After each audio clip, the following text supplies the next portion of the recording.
Hey everyone, Meg here with I Teach Stamping, and we're back today for part 2 of using our OLO markers to color in these adorable little monkeys. So in the last video, we did the monkey on the left. Today we're doing the monkey on the right, and in the last time we did going from light to dark, and today we're doing dark to light.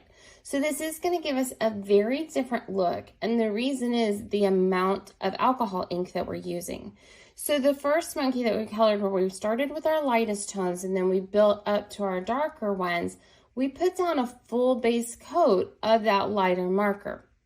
With this one, we're just going to start with where we want the darker areas to be and blend it out to light. So we don't have anywhere near the saturation.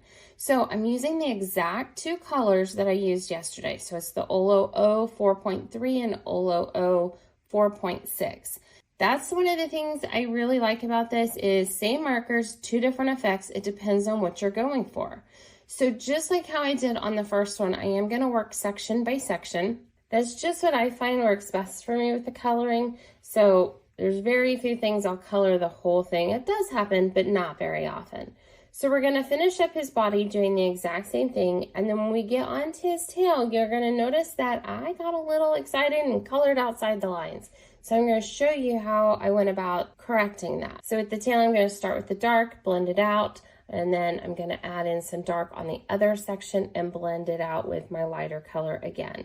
So right about here is where I'm going to color outside the lines. Yep, it happens. So I'm going to take my 0, and what I'm doing is I'm pushing that color back in. It's not an eraser. I'm just going to try to push that color back into the lines. Sometimes you have to go over it more than once, sometimes you don't. On this ear, I kind of went a little bit out of order, and I was like, wait, what am I doing? Because I had just finished doing the light to dark. But with this second ear, right back on track, we're going to start with our darker color.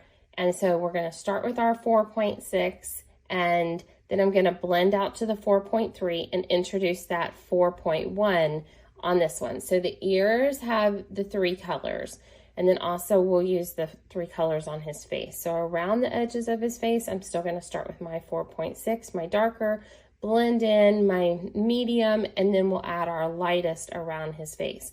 We are going to do something a little bit different on his tummy. I'm excited to share that with you.